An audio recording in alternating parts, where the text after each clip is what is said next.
And then, as I like to say, the best trade of my life. I dumped the boyfriend, bought the Bitcoin.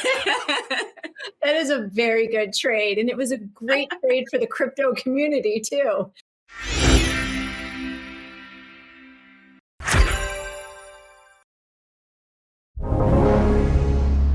I am beyond thrilled to be here today with my dear friend, Sunayna Tuteja. I first met Sunayna a few years ago during crypto winter when we were both still speaking at a bunch of different crypto events and oftentimes to an audience of like 10 people. Sunayna was like a breath of fresh air. She was doing everything in her power to explain the opportunities in crypto to her team at TD Ameritrade, where she was working at the time, as well as the firm's retail and institutional customer base. And the first time I heard her speak, I was super impressed by how substantively deep she was and her ability to turn really complex concepts into something that anyone could understand. Sunayna was always also saying something a little different from everybody else, and it was pretty clear that in her free time, she must have been spending a ton of time thinking deeply about the crypto space. Sunayna's had a very cool career, including her former role as head of digital assets and DLT at TD Ameritrade. And of course, now Sunayna is the first ever Chief Innovation Officer for the Federal Reserve. And what an incredible time to be in that role, Sunayna. It would be awesome if you could share your background with us, including how you decided to join the Fed. And I'd also love to hear how you ended up in crypto. Well, thank you, Colleen, for that kind intro. As always, I am delighted to be spending quality time with you, nerding out on our many obsessions. Also want to extend my gratitude to the Real Vision team for giving us this opportunity to engage. Throughout my career, as I reflect on the many assignments I've had, I'm actually super grateful that it all comes down to kind of these undercurrents of leading change and innovation at the nexus of finance, technology, and policy. Lots of different assignments as investor, operator, builder, did a lot of work here in North America, but also in Asia. But for me, the common denominator has always been, how are we in a purposeful manner harnessing the power of these frontier technologies, but doing it in a way that we're able to break down barriers that still persist in financial systems, right? We could all argue that, financial services at large in North America are pretty solid, but still it's not as big a tent as it could be, right? And so for me, in all the assignments I've had, that's frankly been the mission, the zeal perhaps, is, how are we leveling that playing field and making financial services much more approachable and accessible. And frankly, that was a through line that also took me down the proverbial rabbit hole, as many of the viewers here could probably relate to when it comes to crypto. I first heard about this, mysterious thing called Bitcoin at a holiday party in like 2010. Clearly, I needed to go to better holiday parties, but it was actually a work holiday party. And I was working at a traditional financial services institution, investment banking in Canada. And I heard about this thing called Bitcoin, and I didn't really know much about it. And, the conversation around it really was a bunch of bankers dunking on it. And I didn't know anything, so I couldn't contribute to the conversation.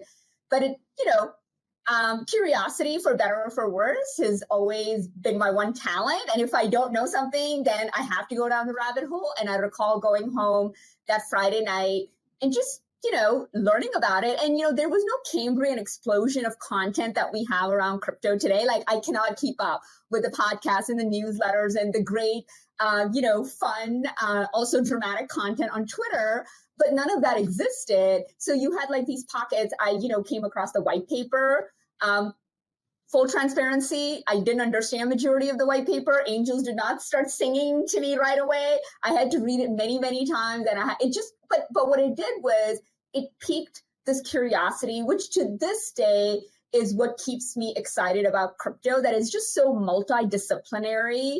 And there's always something new to learn, right? So if you're curious by nature, this is like the best ecosystem you could, be part of. So yeah, I just started learning about it. Then I slowly started going to meetups. And my cheeky closing to that story is my boyfriend at that time was also in traditional finance and iBanking. And at one point he said, "What's wrong with you? Like, are you becoming like those weird Bitcoin people now?" Like, and he kind of was like dunking on me a little bit. And I was just irritated by his lack of curiosity and him kind of, admonishing me for following this trail. And then, as I like to say, the best trade of my life. I dumped the boyfriend, bought the Bitcoin. That is a very good trade. And it was a great trade for the crypto community too. So thank you to that ex-boyfriend. And how did you end up sort of championing a Bitcoin and crypto within TD Ameritrade? Like what led to you being head of digital there? Yeah, so, I was in my role as the global head of emerging tech and strategic partnership. And, my portfolio really and my mandate at that time was, interrogating and understanding these frontier technologies. And, I'm sure we could play buzzword bingo here, between AI and ML and, data science and all that fun stuff. And, DLT and blockchain. Like, remember, this is like 2014, 2015, when all the narrative was, it was all about blockchain and not Bitcoin. And I'm so happy that we've kind of evolved past that. But, yes. Yeah. And that's one of the things I'm really happy, the flippening that we've seen, and we'll talk about the other flippening around talent and risk, which, we've talked about. But, and so that was part of my portfolio. I mean, personally, I was, becoming more and more enthused, but also curious about, the development that we started to see within crypto, the new chains that were coming on, and then the use cases that the developers were starting to build on top of it. But for us, from a TD Ameritrade perspective, it really was driven by the voice of the customer, right? Because we came at this inflection point where, yes, I was educating our leaders, our board of directors, along with other colleagues. Frankly, one of my biggest advocates and champions in this journey was our chief risk officer, right? Which, most people do not associate with, but we took the path of how could we do this in a prudent manner.